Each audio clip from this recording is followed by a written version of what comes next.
नया दिन, नई खबर, हर बड़ी खबर पर हमारी नजर। खबर जिसका हम पर, आप पर और देश की सियासत पर होगा असर, और इस बड़ी खबर के हर पहलू पर बजेगा नगाड़ा, क्योंकि यह है जनता का अखाड़ा। नमस्कार, मैं हूं आनंद नरसिम्हन।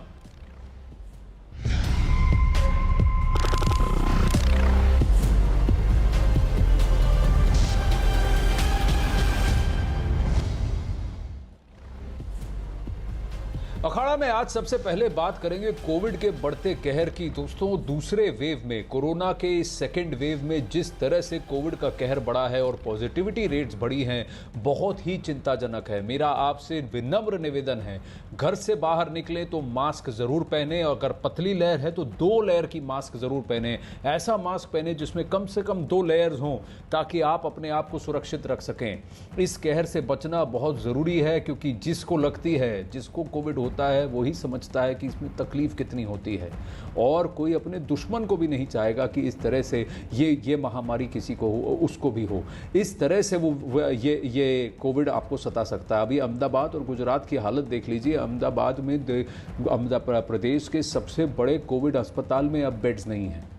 कुछ ही दिन पहले कोर्ट ने भी गुजरात सरकार को और प्रशासन को फटकार लगाई थी, ये कहकर कि आपके इंतजामात ठीक हैं कि नहीं। कल हमने आपको बताया कि कोविड सारे जो प्राइवेट हॉस्पिटल्स हैं वो कोविड पेशेंट्स को भर्ती कर ही नहीं रहे, सबको सरकारी अस्पताल की तरफ भेज रहे हैं। और सरकारी अस्पतालों के बाहर ये आलम है। सबसे बड़े कोविड फैसिलिटी की तस्वीरें आप देखिए कि वहाँ एम्बुलेंस की कतारें बाहर लगी हैं, क्योंकि लोगों को अंदर जाने में 1-1, 2-2 घंटे लग रहे हैं, और उनकी चिकित्सा, उनकी जो देखभाल है वो एम्बुलेंसेज में हो रही है।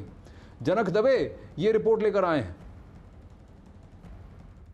तस्वीर दिखा रहा हूँ, कितनी लंबी कतार है यहाँ एम्बुलेंसेस की। और देखिए, ये अनूप आपको कैमरामैन दिखाएंगे तस्वीरें कि किस तरीके से मरीज ये एम्बुलेंस के भीतर घंटों से खड़े हैं और अब तक उनका नंबर नहीं लगा। ये पहली एम्बुलेंस की तस्वीर दिखा रहा हूँ, उसके बाद भी तस्वीर दिखाऊंगा। और अभी भी लगातार देखिए एम्बुलेंसेस लगातार आ रही है यहाँ पर। हर दूसरी-तीसरी मिनट पे एक एम्बुलेंस यहाँ पर आ रही है। देखिए यहाँ पर ये दूसरी एम्बुलेंस आई, लगातार ये एम्बुलेंस का सिलसिला जारी है। ये दूसरी एम्बुलेंस की तस्वीर देखिए आप, यहाँ पर मरीज अभी अंदर है और देखिए उनको ऑक्सीजन की कमी महसूस हो रही है और उनकी वहाँ पर ट्रीटमेंट दी जाएगी। उसके बाद की तीसरी एम्बुलेंस की मैं आपको तस्वीर दिखाता हूँ, एक के बाद एक तस्वीरें। ऐसी तस्वीरें गायत्री मैंने कभी नहीं देखी। इस तरीके से सिस्टम लचर हो जाएगी, सिस्टम टूटती दिख रही है। यहाँ पर आप देखिए एक के बाद एक अस्पताल के, हम देखिए यहाँ से एक दिखाने की कोशिश करेंगे हम कि कैसे मरीज़ अभी भी घंटों से बाहर एम्बुलेंस के लिए में इंतज़ार में है कि उनकी बारी आएगी। और ऑक्सीजन पर वहाँ पर उनको रखा जा रहा है और अब तक नंबर नहीं आया और पता नहीं कब तक नंबर आएगा। अगर कोई मरीज़ एम्बुलेंस के लिए नंबर डायल करता भी है तब भी वेटिंग 3 से 4 घंटे का आता है, क्योंकि ये एम्बुलेंस सब खाली होगी तब जाके उनको दूसरी एम्बुलेंस मिल पाएगी। तो ये देखिए एक स्थिति ऐसी कमोबेश ऐसी है। हम जो है जीवीके ईएमआई के जो है शख्स से बात करेंगे, क्या दिक्कत है, क्यों इतनी लंबी कतार है यहाँ पर? सर वहाँ वेटिंग है, इसलिए। क्या वेट और अस्पतालों में एडमिशन नहीं दे रहे क्या? नहीं सर। क्यों, कितना कब से खड़े हैं आप यहाँ? 1 घंटा हो गया। 1 घंटे से ये खड़े हैं यहाँ पर। पहली एम्बुलेंस को लेकर आए हैं, 1 घंटे से खड़े हैं। अब पीछे भी अभी भी एम्बुलेंस लगातार जारी है और एम्बुलेंस आने का सिलसिला जारी है। ऐसे सिविल अस्पताल में 1900 बेड हैं, वो भरे जा चुके हैं। देखिए अभी एक सायरन बजाती और एक एम्बुलेंस आई। लगातार ये एम्बुलेंस का सिलसिला जारी है। कितने मरीज आएंगे उनको पता नहीं, उनको बेड मिलेगा या नहीं।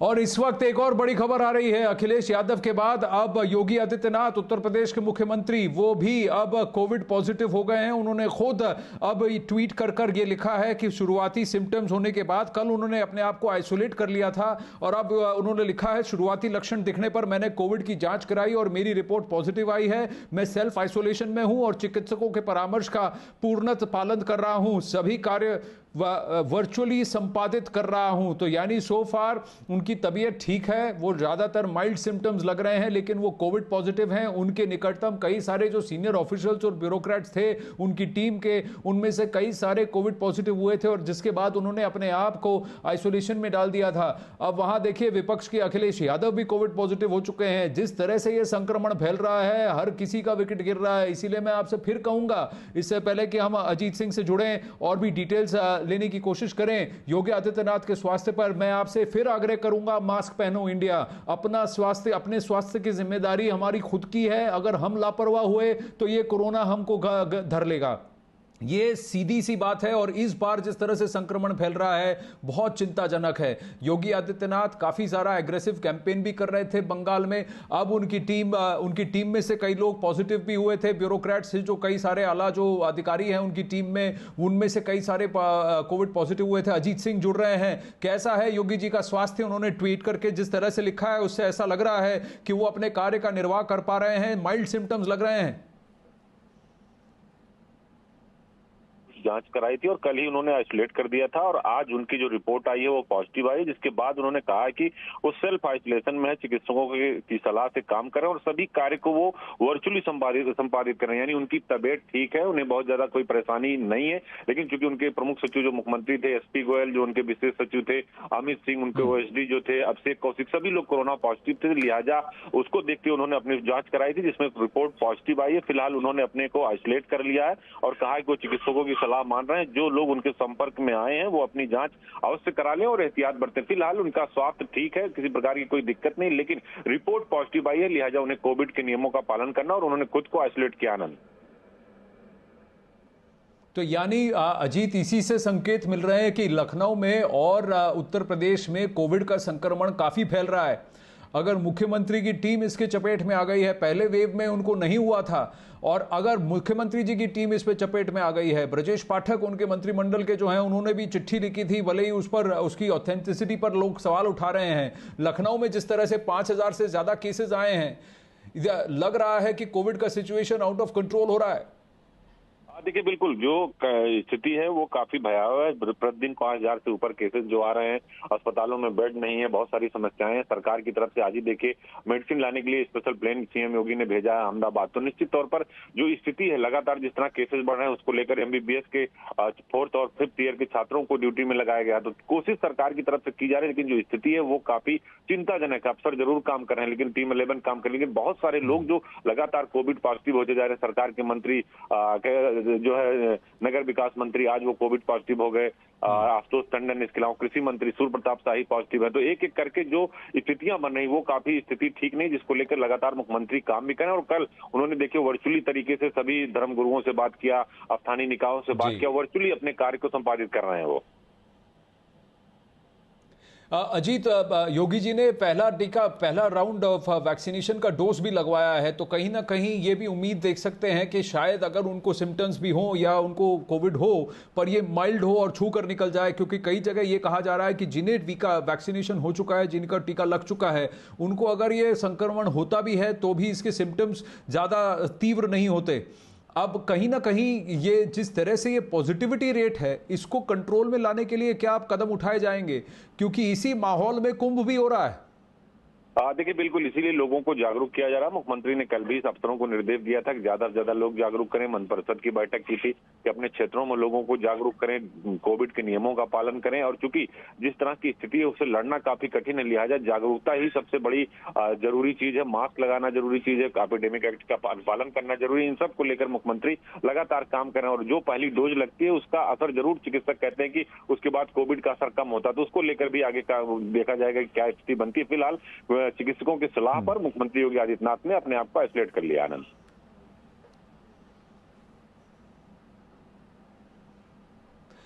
अजीत, हमारा तो यही आग्रह है कि हर कोई जिसे भी ये संक्रमण हो वो जल्द से जल्द ठीक हो जाए, स्वस्थ हो जाए। हमारी शुभकामनाएं योगी जी के साथ हैं, वैसे ही हमारी शुभकामनाएं अखिलेश यादव जी के साथ भी हैं, जिन्होंने थोड़ी देर पहले ये ट्वीट करके बताया कि उन्हें भी कोविड हुआ है।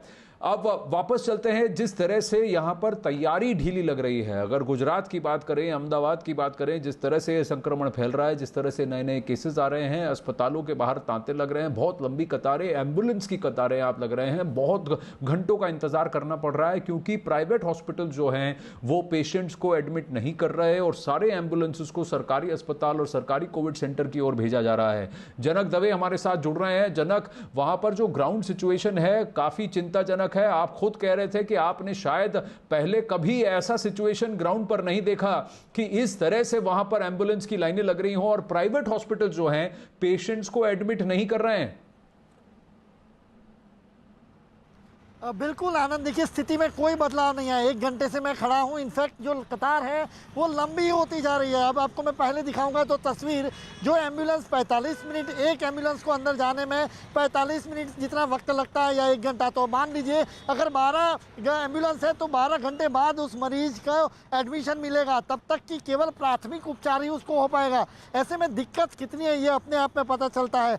आनंद, यहाँ की स्थिति ऐसी है कि अगर ये दबाव बनता ही रहा, लोग इतनी संक्रमण होता ही रहा, तो सिस्टम नहीं है अपने पास कि इतने लोगों को बेड दिए जाए, उनको ट्रीटमेंट दी जाए। 1900 बेड है, ये जो सामने जो अस्पताल दिख रहा है उसमें 1900 बेड हैं जो पूरे के पूरे भरे जा चुके हैं। जो बेड खाली होगा, एक मरीज जब आता है 10 दिन बाद वो बेड खाली होता है आनंद, और उसमें भी अगर ये स्थिति ऐसी बरकरार रहती है तो उनके पास कोई बेड अतिरिक्त नहीं है। ऐसी में स्थिति और भयावह हो जाएगी। और वैसे ही जनक, एक और बात बताइए, ये जो मोबाइल आरटीपीसीआर टेस्ट है, इससे क्या फायदा होगा?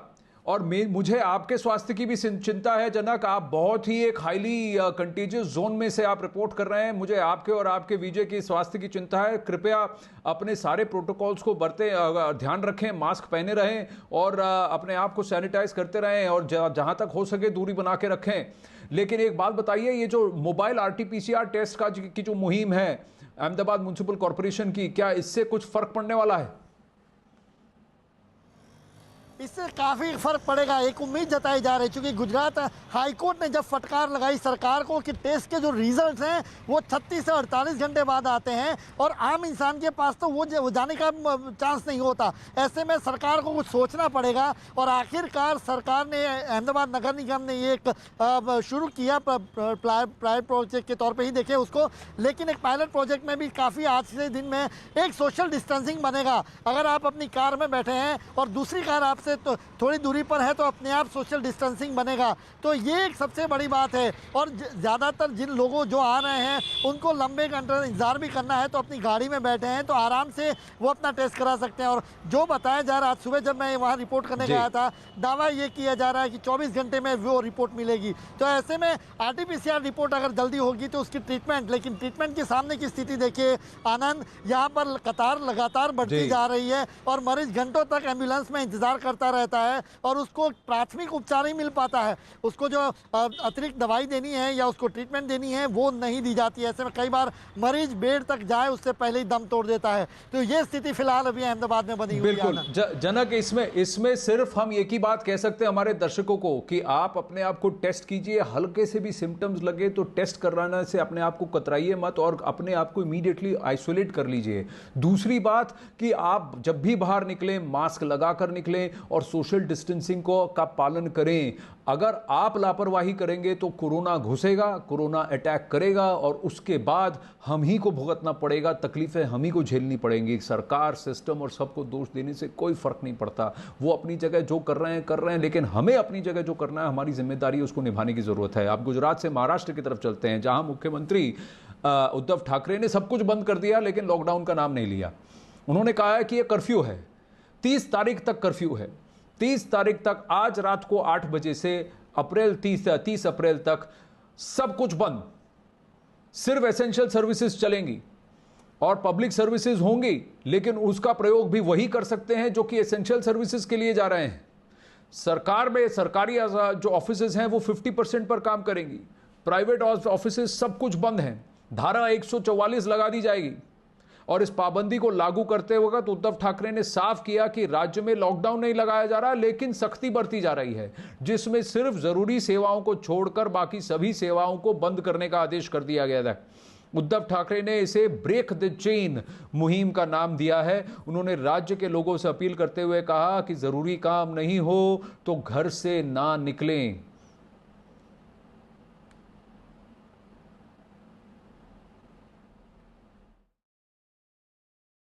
रोजीरोटी महत्त्वाची आहेच, त्याहीबद्दल मी बोलणार आहे, पण रोजीरोटीच्या बरोबरीने आधी जीव वाचवायला पाहिजे।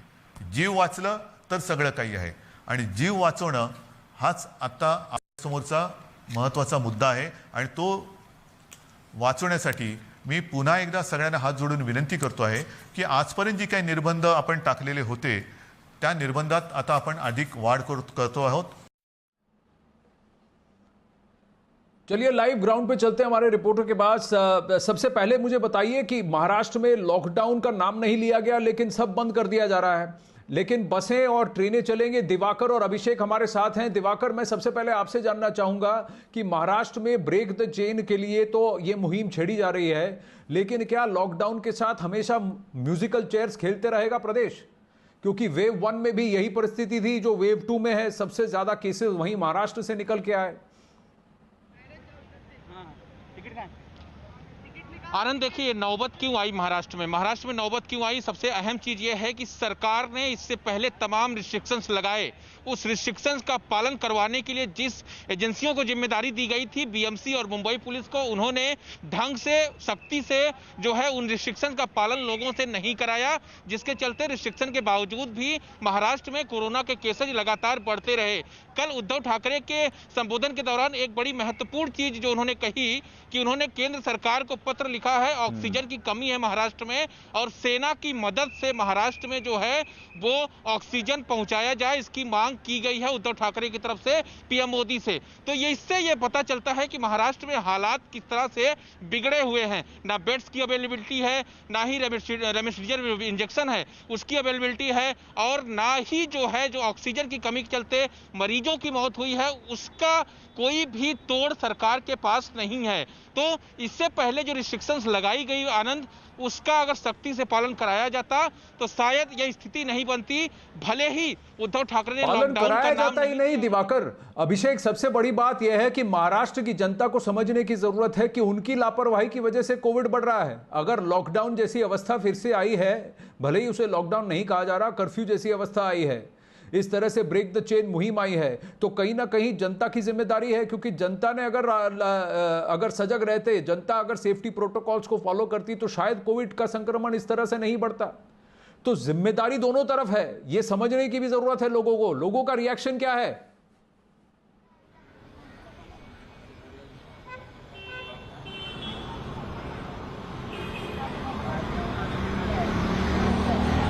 अभिषेक, आपको मेरी आवाज आ रही है?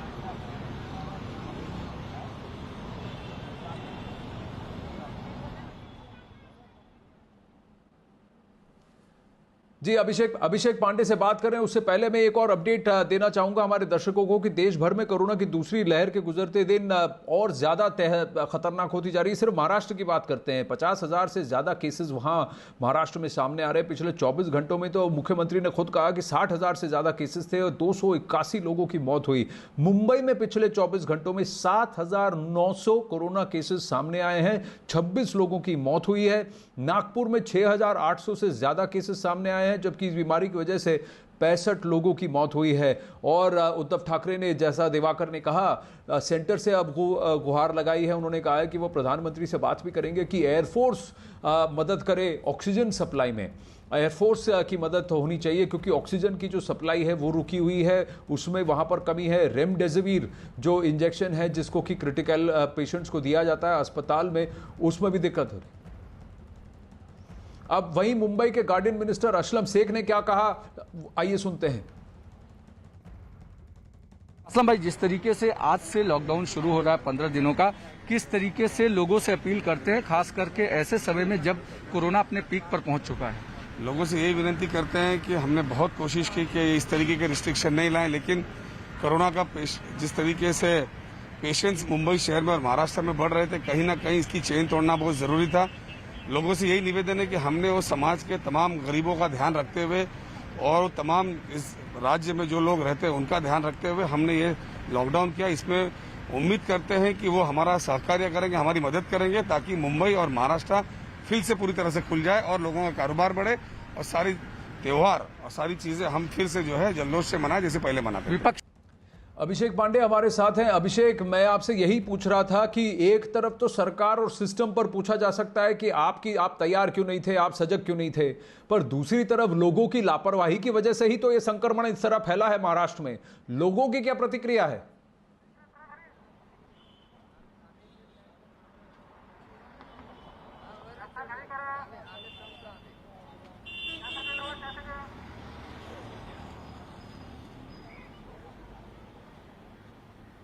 बिल्कुल आवाज आ रही। अभिषेक, आपको मेरी आवाज आ रही है? हाँ जी अभिषेक बोलिए।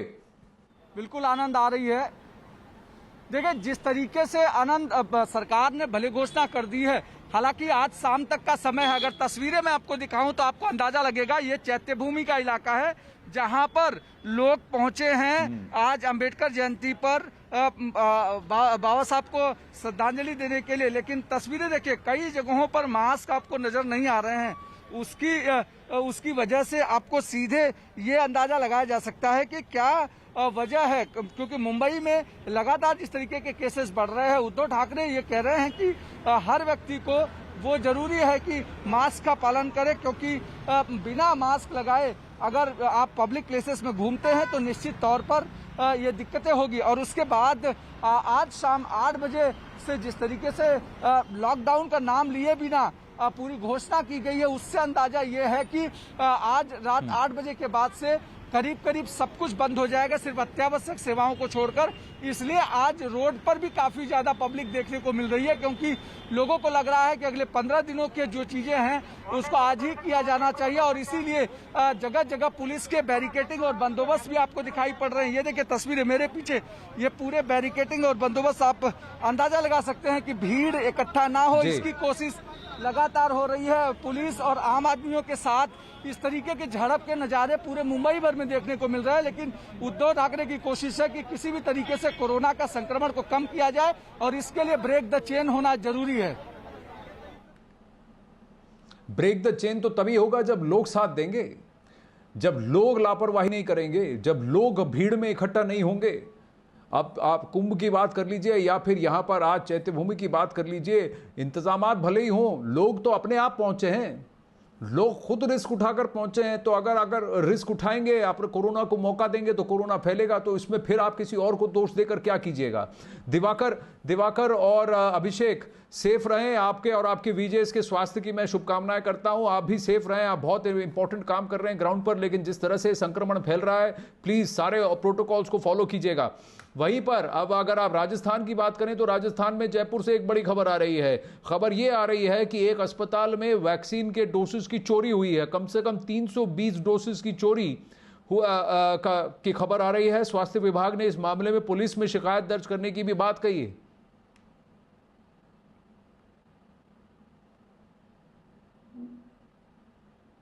देखिए, एक तरफ आलम यह है कि कंट्रोल नहीं हो रहा, टेस्टिंग, ट्रैकिंग और ट्रीटिंग नहीं हो रही, और दूसरी तरफ आप लोग ये कर रहे हैं कि वैक्सीन के डोजेस की चोरी कर रहे हैं। मास्क पहनिए, जहां तक हो सके घर पर रहिए, सोशल डिस्टेंसिंग का पालन कीजिए। ये संक्रमण अपने आप खत्म हो जाएगा अगर हम सजग रहें। अखाड़ा में लेंगे एक छोटा सा ब्रेक, बने रहिए।